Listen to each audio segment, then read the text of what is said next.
memperkukuh persatuan dan kesatuan bangsa dalam Republik Indonesia.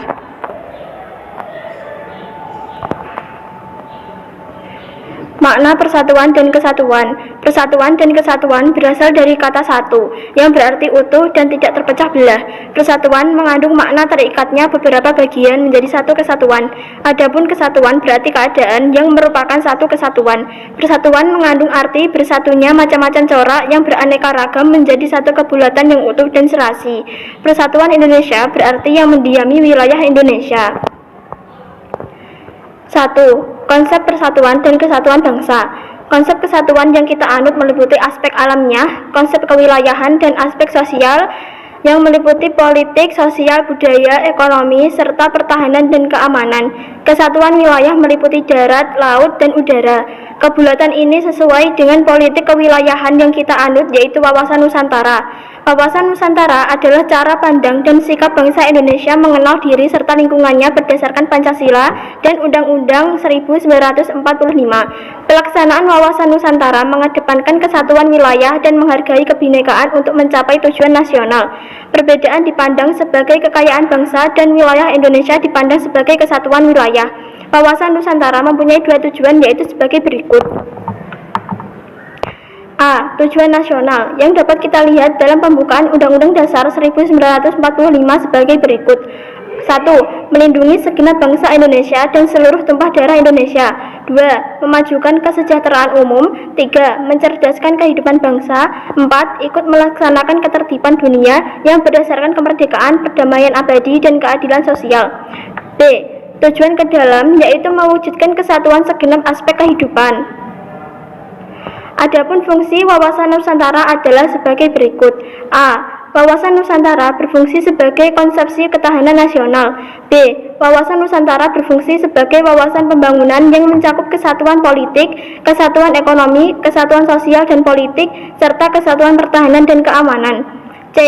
Wawasan Nusantara berfungsi sebagai wawasan pertahanan dan keamanan negara. D. Wawasan Nusantara berfungsi sebagai wawasan kewilayahan. Berdasarkan konsep wawasan Nusantara, negara Indonesia memiliki karakteristik sebagai berikut. A. Negara kepulauan yang pengertiannya adalah suatu wilayah lautan yang dikelilingi pulau-pulau besar dan kecil. B. Konsep utamanya adalah meninggalnya wilayah laut, darat dengan wilayah udara. C. Laut atau perairan merupakan wilayah pokok, bukan merupakan pelengkap. D. Laut merupakan bagian yang tidak terpisahkan dari daratan, bukan pemisah antara daratan dan pulau yang satu dengan yang lainnya. 2. Perwujudan konsep kesatuan bangsa dalam aspek sosial. Kesatuan bangsa dalam aspek sosial diwujudkan dalam beberapa aspek kehidupan berikut. A. Perwujudan Kepulauan Nusantara sebagai satu kesatuan politik. 1. Bahwa keutuhan wilayah nasional dengan segala isi dan kekayaannya merupakan satu kesatuan wilayah, wadah, ruang hidup, dan kesamaan mitra seluruh bangsa serta menjadi modal dan milik bersama bangsa. 2. Bahwa bangsa Indonesia yang terdiri dari berbagai suku dan berbicara dalam berbagai bahasa daerah. 3. Bahwa secara psikologis bangsa Indonesia harus merasa satu, senasib sepenanggungan, sebangsa dan setanah air, serta mempunyai satu tekad dalam mencapai cita-cita bangsa. 4. Bahwa Pancasila adalah satu-satunya falsafah serta ideologi bangsa dan bernegara yang melandasi, membimbing, dan mengarahkan bangsa menuju tujuannya. 5. Kehidupan politik di seluruh wilayah Nusantara merupakan satu kesatuan politik yang diselenggarakan berdasarkan Pancasila dan UUD 1945. 6. Bahwa seluruh kepulauan Nusantara merupakan kesatuan hukum dalam arti bahwa hanya ada satu hukum yang mengabdi kepada kepentingan nasional. 7. Bangsa Indonesia hidup berdampingan dengan bangsa lain. B. Perwujudan Kepulauan Nusantara sebagai satu kesatuan ekonomi. 1. Bahwa kekayaan wilayah Nusantara, baik potensial maupun efektif, adalah modal dan milik bersama bangsa. 2. Tingkat perkembangan ekonomi harus serasi dan seimbang di seluruh daerah tanpa meninggalkan ciri khas yang dimiliki oleh daerah-daerah dalam mengembangkan ekonominya. 3. Kehidupan perekonomian di seluruh wilayah Nusantara merupakan satu kesatuan ekonomi yang diselenggarakan sebagai usaha bersama berdasarkan atas asas kekeluargaan dan ditunjukkan bagi kemakmuran rakyat. C. Perwujudan Kepulauan Nusantara sebagai satu kesatuan sosial budaya. 1. Bahwa masyarakat Indonesia adalah satu, beri kehidupan yang serasi dengan tingkat kemajuan masyarakat yang sama, merata, dan seimbang serta adanya keselarasan kehidupan yang sesuai dengan kemajuan bangsa. 2. Bahwa budaya Indonesia pada hakikatnya adalah satu. D. Perwujudan Kepulauan Nusantara sebagai satu kesatuan pertahanan dan keamanan. 1. Bahwa ancaman terhadap satu daerah pada hakikatnya merupakan ancaman bagi seluruh bangsa dan negara. 2. Bahwa tiap-tiap warga negara mempunyai hak dan kewajiban yang sama di dalam pembelaan negara. B. Kehidupan bernegara dalam konsep negara Kesatuan Republik Indonesia. 1. Konsep Negara Kesatuan Republik Indonesia menurut Undang-Undang 1945. Negara Kesatuan Republik Indonesia mempunyai ciri-ciri sebagai berikut. A. Bentuk negara Indonesia merupakan negara yang berbentuk republik dengan ciri negara kesatuan bernama Negara Kesatuan Republik Indonesia atau NKRI. B. Wilayah negara. Wilayah Indonesia terdiri dari daratan, lautan atau perairan dan udara. C. Keadaan penduduk. Indonesia mempunyai jumlah penduduk yang sangat padat, melebihi 260 juta jiwa. D. Kebudayaan. Banyaknya suku bangsa di Indonesia menyebabkan Indonesia mempunyai keanekaragaman budaya. E. Alat pemersatu. Alat pemersatu bangsa Indonesia adalah sebagai berikut. Alat pemersatu bangsa Indonesia. 1. Bahasa persatuan yang yaitu bahasa Indonesia. 2. Bendera negara yaitu sang merah putih. 3. Lagu kebangsaan yaitu Indonesia Raya. 4. Lambang negara yaitu Garuda Pancasila. 5. Dasar falsafah negara yaitu Pancasila. Makna negara Indonesia juga dapat dipandang dari segi kewilayahan. Pasal 25A Undang-Undang 1945 mengesahkan bahwa Negara Kesatuan Republik Indonesia adalah sebuah negara kepulauan yang berciri Nusantara dengan wilayah yang batas-batas dan hak-haknya ditetapkan dengan undang-undang. Negara Indonesia adalah suatu negara kesatuan yang tidak terpecah-pecah, yang dibentuk di atas dan di dalam bangsa Indonesia yang tidak terbagi-bagi. Mengingat luasnya wilayah Indonesia, urusan pemerintah yang semakin kompleks, serta jumlah warga negara yang semakin banyak dan heterogen, dalam perkembangannya dilaksanakan asas otonomi dan tugas pembantuan. Pasal 18A dan 18B UUD 1945 menegaskan bahwa Negara Kesatuan Republik Indonesia adalah negara kesatuan dengan sistem pemerintahan daerah yang berdasarkan desentralisasi, dekonsentrasi, dan tugas pembantuan. 2. Keunggulan Negara Kesatuan Republik Indonesia. Berbagai keunggulan yang dimiliki negara Indonesia antara lain sebagai berikut. A. Jumlah dan potensi penduduknya yang cukup besar merupakan potensi yang tidak bernilai harganya dalam supaya mengisi dan mempertahankan kemerdekaan. B. Memiliki keanekaragaman dalam berbagai aspek kehidupan sosial budaya. C. Dalam pengembangan wilayah, kita memiliki konsep wawasan Nusantara sehingga sekalipun terdapat berbagai keanekaragaman. D. Semangat Sumpah Pemuda yang selalu merasuki jiwa dan kalbu bangsa Indonesia. E. Memiliki tata krama dan keramah tamahan. F. Letak wilayah strategis. G. Memiliki keindahan alam yang luar biasa. H. Memiliki keajaiban dunia yaitu Candi Borobudur dan Pulau Komodo. I. Wilayahnya sangat luas yaitu 5.193.250 km yang meliputi daratan seluas 2.027.800 km dan lautan seluas 3.166.163 km. C. Tanahnya sangat subur dan kaya akan sumber daya alam. C. Faktor pendorong serta penghambat persatuan dan kesatuan bangsa Indonesia. 1. Faktor penyebab keberagaman masyarakat Indonesia secara umum. Keberagaman masyarakat Indonesia disebabkan oleh hal-hal berikut. A. Letak strategis wilayah Indonesia. Letak Indonesia yang strategis di antara dua samudra yaitu Samudra Pasifik dan Samudra Hindia, serta dua benua yaitu benua Asia dan Australia, mengakibatkan banyak dikunjungi bangsa asing sehingga mempengaruhi budaya Indonesia. Kedatangan bangsa asing yang berbeda ras kemudian menetap di Indonesia mengakibatkan perbedaan ras, juga agama dan kepercayaan. B. Kondisi negara keperluan. Wilayah Indonesia yang terdiri dari beribu-ribu pulau yang secara fisik terpisah-pisah dapat menghambat hubungan antar masyarakat antar pulau, sehingga tiap-tiap pulau atau daerah mengembangkan budaya mereka masing-masing sesuai dengan tingkat kemajuan dan lingkungan masing-masing. Hal tersebut mengakibatkan perbedaan suku bangsa, bahasa, budaya, peran laki-laki dan perempuan, serta kepercayaan atau agama. C. Perbedaan kondisi alam. Kondisi alam yang berbeda seperti daerah pantai, pegunungan, daerah subur, padang rumput, dataran rendah, rawa atau laut mengakibatkan perbedaan dalam masyarakat. Juga kondisi kekayaan alam, tanaman yang dapat tumbuh dan hewan yang hidup di sekitarnya. Masyarakat di daerah pantai berbeda dengan masyarakat di daerah pegunungan, seperti perbedaan bentuk rumah, mata pencaharian, makanan pokok, pakaian dan kesenian, bahkan kepercayaan. D. Keadaan transportasi dan komunikasi. Kemajuan sarana transportasi dan komunikasi juga mempengaruhi perbedaan masyarakat di Indonesia. Kemudian sarana ini membawa masyarakat mudah berhubungan dengan masyarakat lain meskipun jarak dan kondisi alam yang sulit. Sebaliknya, sarana yang terbatas juga menjadi penyebab keberagaman masyarakat Indonesia. E. Penerimaan masyarakat terhadap perubahan. Ada masyarakat yang mudah menerima orang asing atau budaya lain seperti masyarakat perkotaan. Akan tetapi juga ada yang tetap bertahan pada budaya sendiri dan tidak mau menerima budaya luar sehingga mempengaruhi perkembangan kebudayaan di tiap-tiap daerah. 2. Faktor pendorong persatuan dan kesatuan bangsa Indonesia. Berikut faktor-faktor pendorong persatuan dan kesatuan bangsa Indonesia.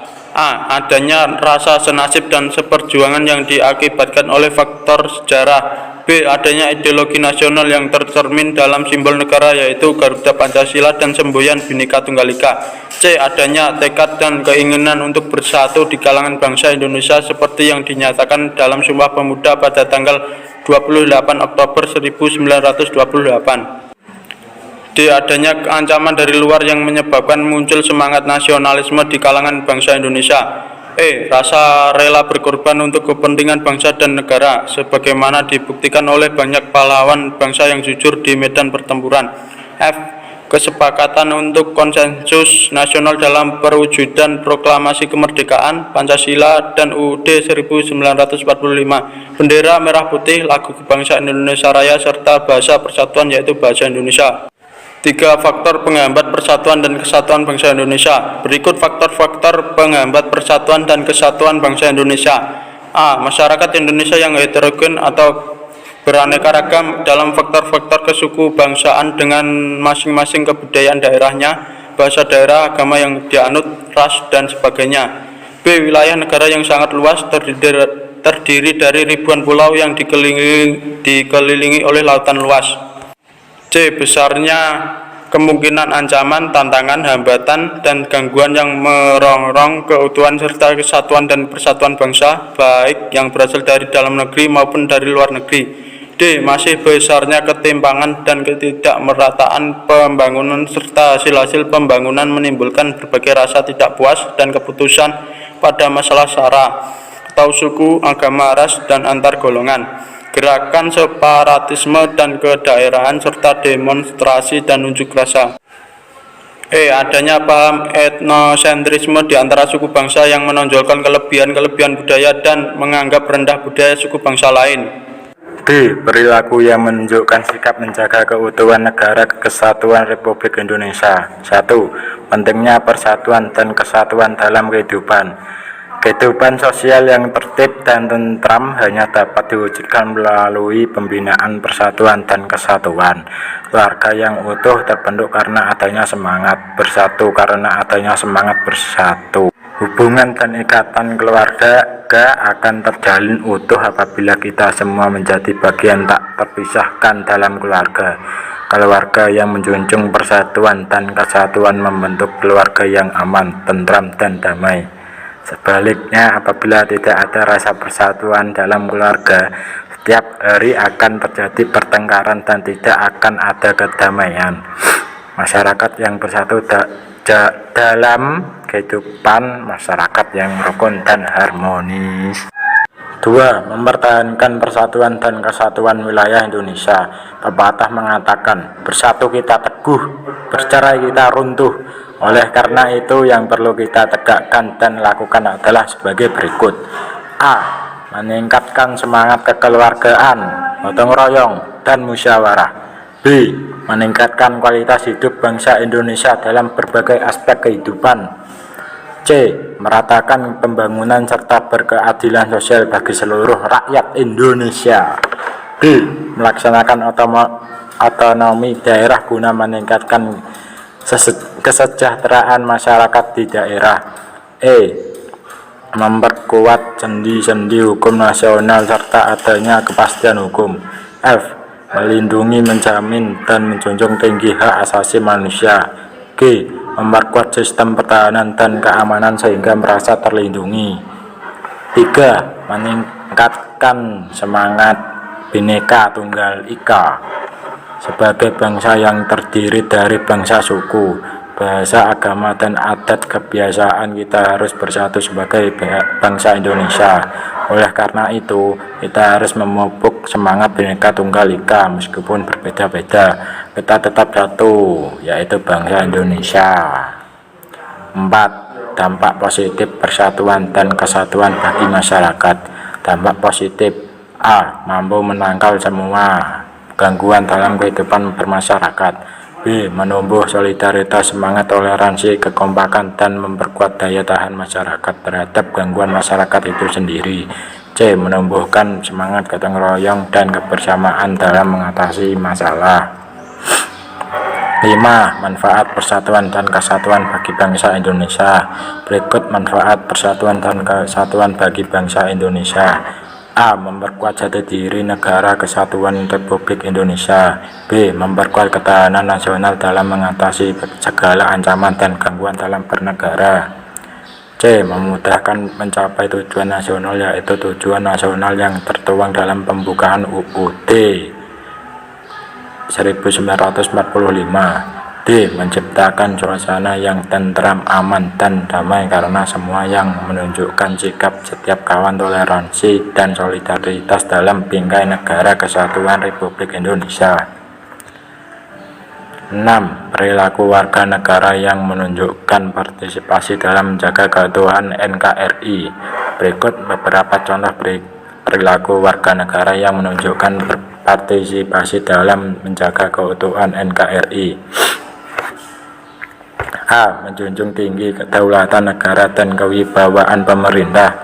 B. Menjaga dan menghormati lambang-lambang kedaulatan negara, misalnya lambang negara dan bendera negara.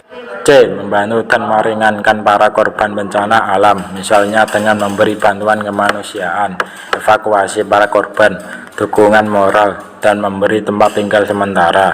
D. Melestarikan sumber daya alam dengan cara menanam tumbuhan, mengadakan penghijauan atau reboisasi, dan tidak merusak lingkungan. E. Memerangi segala bentuk kejahatan narkotika dan sejenisnya dengan tidak memproduksi, mengedarkan, dan mengonsumsinya. F. Menciptakan dan memelihara kebersihan di rumah dan lingkungan sekitar. G. Mencegah dan mengobati timbulnya penyakit di lingkungan sekitar. H. Ikut menjaga keamanan wilayahnya masing-masing, misalnya dengan kegiatan ronda. I. Melaporkan segala kegiatan yang dianggap mencurigakan, meresahkan, dan mengancam keamanan warga kepada pihak terkait. C. Ikut membantu pihak penegak hukum dalam mencari dan menangkap pelaku kejahatan. 7. Bentuk peran serta atau partisipasi siswa dalam mempertahankan NKRI. Berikut beberapa contoh bentuk peran serta atau partisipasi siswa dalam mempertahankan NKRI. A. Rajin belajar dalam upaya meningkatkan kualitas diri. B. Mengikuti pendidikan bela negara melalui pendidikan kewarganegaraan. C. Aktif dalam kegiatan OSIS, karya ilmiah remaja, KIR, kepramukaan, dan palang merah remaja. E. memiliki disiplin yang tinggi serta menaati tata tertib sekolah yang berlaku. F. Menghindari tawuran antar pelajar. G. Menciptakan kedamaian dan keamanan lingkungan sekolah. Demikian presentasi dari kami. Apabila ada kesalahan dalam pengucapan, mohon dimaafkan. Kurang lebihnya, terima kasih. Wassalamualaikum warahmatullahi wabarakatuh.